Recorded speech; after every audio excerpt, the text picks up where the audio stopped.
I realized there was this important nutrient that was basically missing from so many people's diets, and that the connection of prebiotics to your gut health and ultimately to so many layers of your health was not well understood, and it wasn't being educated enough. So I've taken it on myself for many years to be, in Len's word, a steward in this category, very active in the media across the globe, and then in more recent times launched Uplift Food, which is a prebiotic functional snacking brand. So now trying to create solutions for people that want to get more prebiotics into their diet. So my background has both the science, but also very much business and consumer-facing branding. So hopefully I can share some of my knowledge and answer some questions today. Thanks so much, Kara. And yes, just as a reminder, if you have questions, feel free to type those into the Q&A box or the chat box, or you can raise your hand and we'll call on you to ask it live. But Kara, we did have some questions submitted in advance that I wanted to go over with you just to kind of kick things off, because we have people eager to know some of this information. And one of the #1 things that we get asked all the time is about the prebiotic content in foods. And as a dietitian, you know, obviously you live and breathe that. And I thought maybe could you share just a little bit of information about prebiotic and prebiotic rich foods? Right. It's been a challenging one my entire life as a dietitian. I've always wanted to advocate foods as the first source of a nutrient. And when it comes to prebiotics, some of the densest sources are foods that are really not regularly consumed. So things like dandelion greens and unmodified potato starch, or cooked and then cooled potatoes. You've got them in chicory root. And so what we're finding is that these foods, which, you know, if I go around to someone and I say, I think you should cook, but then make sure you cool your potato, most people look at you a little bit odd. And you can reheat it though, amazingly. The resistant starch, which is a prebiotic, does remain at that point. But what I'm getting at is that an example such as green bananas are a really rich source of prebiotics in a food. And yet when you recommend someone to eat a green banana, or say, just, you know, don't let it get too ripe, they look at you very strangely. And I don't really blame them, because I didn't particularly enjoy eating green bananas myself. But now what we're finding is that food manufacturers are creating products and ingredients that you can then utilize, such as green banana flour, which can then be used in recipes. And that is therefore a source that you can consume in a food source. But back to the initial statement, is that the most dense sources of prebiotics are not really in foods that are consumed on a daily basis. And it's for that reason that I feel quite strongly that both food and supplement are good ways of getting this particular nutrient into your diet. We know that years and years and years and years ago, people were getting a lot of naturally occurring inulin because they were eating a lot of root vegetables and tubers, and inulin as a source of soluble prebiotic fiber. They were having levels up, it was thought, at around 135 grams a day from natural sources. Now I wouldn't be recommending someone have an isolated form of that in supplement form at that level. But we do know that it was a nutrient that was being consumed years and years and years ago. And as food manufacturing has come into place and people's diets are changing, and you talk about the standard American diet where there's both a lot of fiber going, but also just a lot of the processing, the outer layers of grains, legumes, are being removed, and those nutrients are therefore not there for the consumer to get from food. So yeah, when it comes to food sources, I certainly talk about trying to find ways to, if you can, bring some of these foods and vegetables, legumes back into your diet. And if you can't get them in the levels that are required to meet your daily needs, looking at functional foods and supplements as sources is a great way to get a variety of prebiotics into your diet. Awesome. And Kara, you mentioned the, as they say, the typical American diet, or the SAD diet, right? A lot of people seem to be following kind of various diet or nutrition programs. Right. Do you find that those, some of the other more typical ones, like keto is super popular right now, et cetera, do those leave you depleted in prebiotics? Like, are people that are following those consuming enough prebiotics, or is that another example where maybe you need to add functional foods, or You've brought us to a really interesting point, because there's a lot of people that say, but I'm eating a healthy diet, so I must be getting everything I need. But if you've keto, paleo diets had their time, low carb in general, when you start removing whole grains, legumes, starchy vegetables as well, which can be sources, you really are removing a lot of the naturally rich sources of prebiotics. You certainly, if you were like really to a T incorporating the chicory root and the dandelion greens in your salads, and you were including raw onion, asparagus, in bulk loads, you probably could follow a keto diet and still get your prebiotic intake in. But realistically, most people are not focused on that. And it's actually probably the reason why you see some brands that promote keto diets, they've actually come out with prebiotic supplements to go hand in hand, because often the case when people cut out these carbohydrate foods, they often cut out a lot of the fiber and the resistant starch rich foods. It doesn't have to be that way, but it's often a natural progression. So yes, Tracy, the answer is people are often lacking in prebiotics when they're following these specialty diets. And although there may be some benefits to them for a particular individual, we don't need to go into any of that today. The reality is that if you are following those diets, it's important to still look at prebiotics as their own nutrient and make sure that you're consuming enough and a variety. Thanks.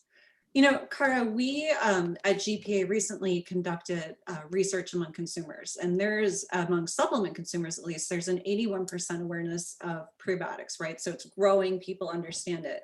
But as a dietitian, and that's kind of your world, that's who you're talking to, what's the average kind of level of familiarity do you feel among dietitians about prebiotics? Do they understand? Do they understand even what you were talking about, that the foods that people typically eat don't have the right prebiotic content in them? I don't believe that as an industry there is a deep enough knowledge yet. I know that there is a desire to learn about it. I know there is a desire to incorporate more fruits and vegetables, to incorporate more foods that would provide polyphenols and antioxidants. And, we know that more emerging groups of prebiotics can be found in some of those, from those nutrients as well. It's not necessarily just from the fibrous sources. And so I do know that there's a desire to learn. Whenever someone will promote a gut health session and a session on prebiotics, the room's full. But when we see media interviews being performed and information going out about how you can quite easily hit your prebiotic needs by just eating a healthy diet and having a regular salad or something like that, there's a lot of misinformation out there. And so I do think there's still a level of education that is needed for the experts, so that they can then pass on that information to others. So companies in the prebiotic space, do you have any recommendations for them on what they can do to educate this super important community? Oh, I believe that communication is key here, creating events, doing outreach, creating as part of a marketing plan or as part of a social media marketing plan, talking to those groups of influencers and providing them with the education, because as I said, they often want it. And they're humble enough to say, I don't know all of this. I haven't been met with dietitians that have come back and said, no, I think I know everything. It's more, I'd love to learn more. So I think that, at Uplift Food, we certainly have a lot of contact with registered dietitians, and also particularly as a brand that's talking to a younger consumer, we also target they call themselves RD to Bs, so the dietitians to be, and they've got a little hashtag online, and they all talk to each other and they talk to their friends as well. So they really are quite influential even before they've got that credential. And so talking to that wave of young dietitians, I think is very good, because they want to be at the forefront. They want to be the nutrition expert, and they know that this is a category that's growing. They know that there is science that is growing. It's not just a trend. It's real. And so if you can be the brand that educates them, they're going to be your ally for life. They're going to like that you helped them be at the forefront, and it gave them that knowledge that they could then be the expert in their community as well. For sure. And Len, you and I actually experienced that last year when in-person shows still existed, right? When we were, when that was still a thing. That was like just about a year ago when we were at the Fancy conference. We did, and yes, the curiosity was off the charts, which was so reassuring.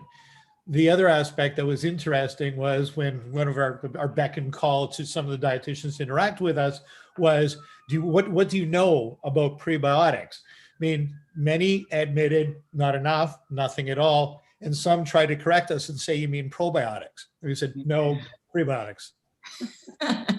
I've been corrected many times. People thought because of my accent that I was maybe mispronouncing. So I've had to make it very clear that no, we definitely mean prebiotics. For sure. And, you know, actually on that point, probiotics did somewhat pave the way, right? To lay the groundwork for education, et cetera, and for people to being open to that. But it was very much focused on gut health. And with prebiotics, we're seeing that there's much more beyond just digestive health in terms of, Kara, that's one of the things that I think you've focused on throughout your entire career with the mind-body connection, but also with even your brand, right? Uplift itself is right. Could you share a little bit about that in terms of how do we go beyond just digestive health?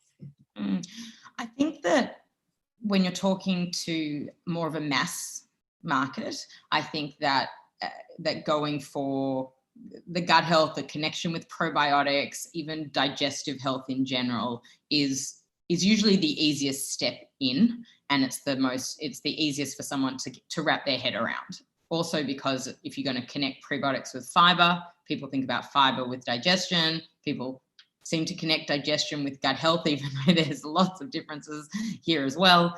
And so I do think that it's important, if you do want to go down a different route, which is a great thing, it means you differentiate yourself.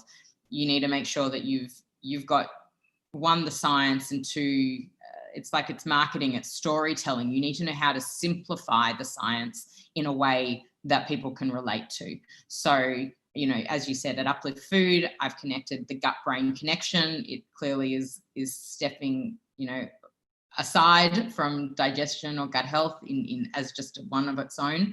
And I think that there's opportunities in immune health. I think that there's opportunities that I think someone will create an opportunity in the sporting category based off some of the anti-inflammatory information. I mean, there's just so many ways that prebiotics and their benefits can go.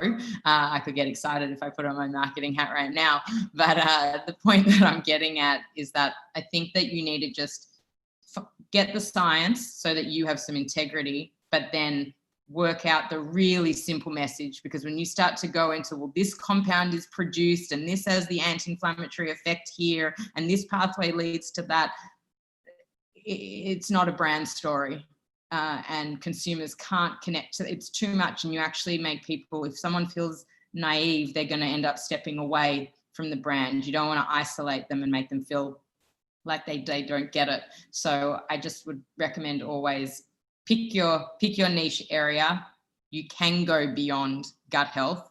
If you're in the supplement space, you obviously have a lot more room to move when it comes to the messaging. In food, and functional food, it's a lot more boxed in, obviously based on claims, but the story that you tell and the way that you simplify the message is ultimately how the brand can tell their unique story and get away from just being overarching gut health. And I think that's a good point. That concept of simplification, right, is super key, especially in a category like prebiotics, where many of the ingredients, right, have super long, complicated names. So, you know, do you have any recommendations for companies in terms of, maybe they focus on the benefit, because if you're talking about, oligosaccharides, right, that's a big word. Yeah, it's almost sad to me that because the words are long and they sound scientific, that can be a turn off when there's messaging these days where people say if you can't pronounce it, then it's not good for you. And I think, well, we could learn how to pronounce this word and you realize it's really good for you. And so I suppose there's two parts here.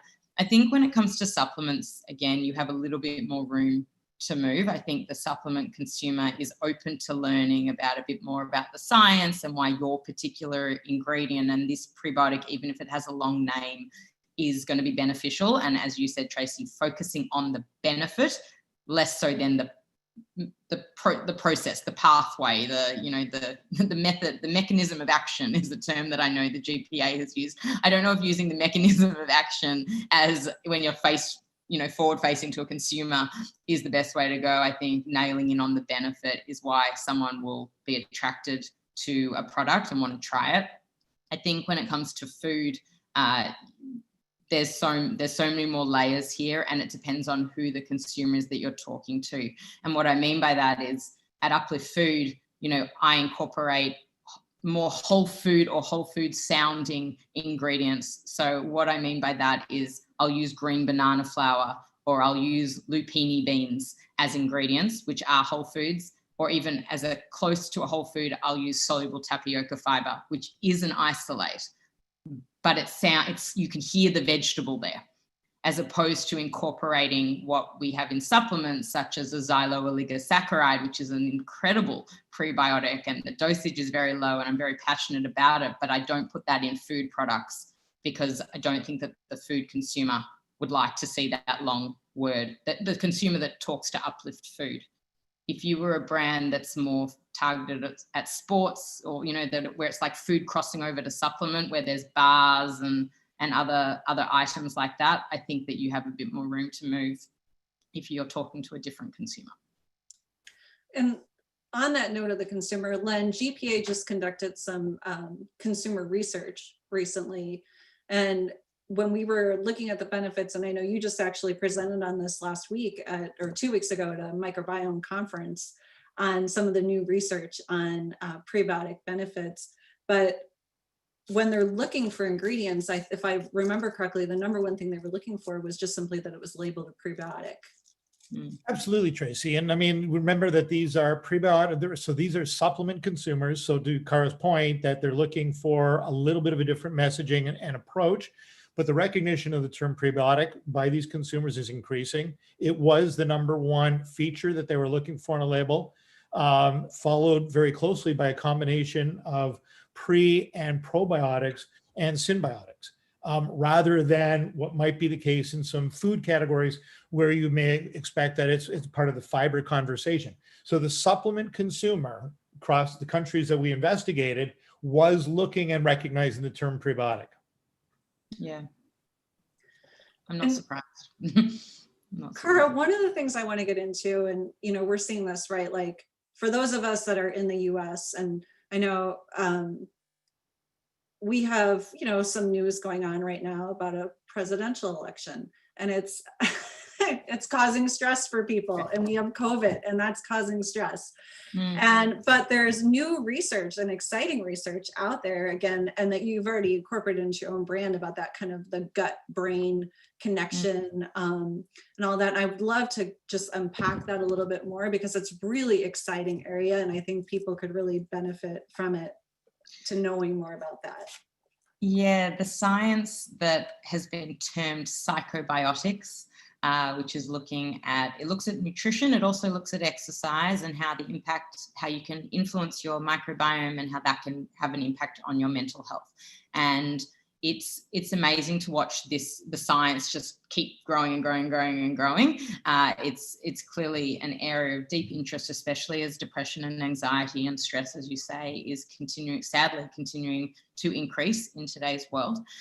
We know that there's a bidirectional relationship. So we know that when you're stressed, it actually can cause dysbiosis, so a change in your gut bacteria in a negative way. And we know that when you have a poor diet, if you have that dysbiosis, it can lead to inflammation in the body, and that inflammation is connected to anxiety and depression.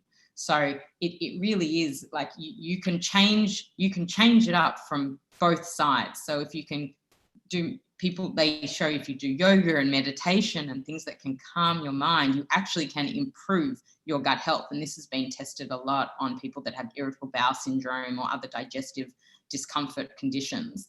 And then the other way around, it's shown that if you have a poorer diet, it leads to these more inflammatory molecules being produced, and that often can be from the probiotics releasing these inflammatory molecules, and they lead, as I said, to inflammation that goes to the brain, that is connected to anxiety and depression. So it's a really interesting field.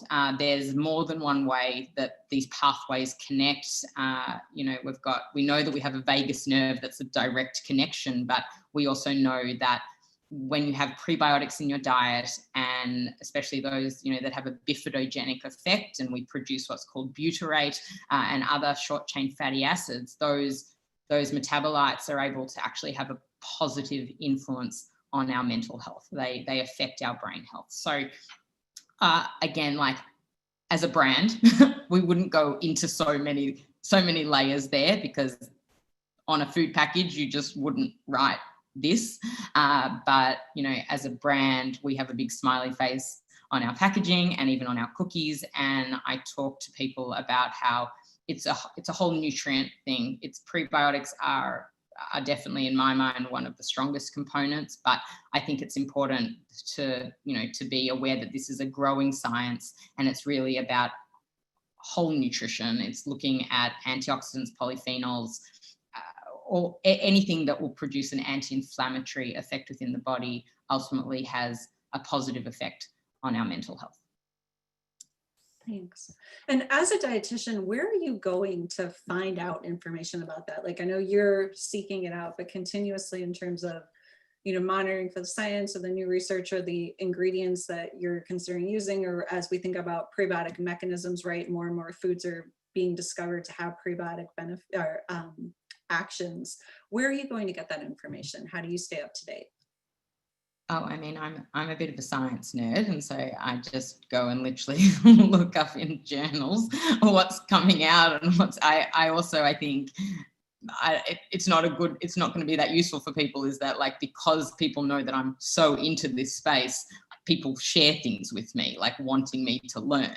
So I suppose how we can spin that to be of benefit to the audience is that, especially if you're looking to create a product, talking to ingredient suppliers who are running a lot of research themselves, that's certainly one way of going about being at the forefront. I think that when you're in with good relationships with solid ingredient suppliers that you can trust, that have full scientific teams behind them in order to support the claims that they share with you, you can make when you utilize their ingredients. I think that has been a really valuable way of industry coming together with science, coming together with brands to keep them at the forefront. Yeah. And we actually, for those of you listening, as you hopefully know, it's Global Probiotics Week, and our theme for tomorrow is science. So I would encourage you all to follow that Global Probiotics Week, because we've got some new and exciting studies that have been shared with us that we would like to share with all of you, and we'll be posting that on social all day tomorrow. Len, you've done a really good job, I think, yourself, of trying to stay abreast of like the latest science, always seeing what's out there as the head of GPA, making sure that we're on track to be at the cutting edge of what's happening in the field of prebiotics. And there's so much being published, whether it's directly on prebiotics or it's microbiome modulation, and you have to dig through and try to get an understanding. And I'm a generalist. I'm not deep into the tech and into the intricacies of mechanisms and what the potential is. But yeah, it's emerging. GPA is managing and building a research database. We're intending to be a resource for those that are trying to keep up to date. We're active on social. But it's very difficult, and it's global. This movement is global. There's a lot of things that are happening in microbiome research, many of them including prebiotics. So I know, Kara, we really appreciate your time and know how incredibly valuable it is. And we are coming up to the end of our time, but I want to ask you, what are you most excited about in the world of prebiotics? Because we always like to ask people that question, and it's, you know, it's constantly evolving, but what excites you the most? The most, there's so many things.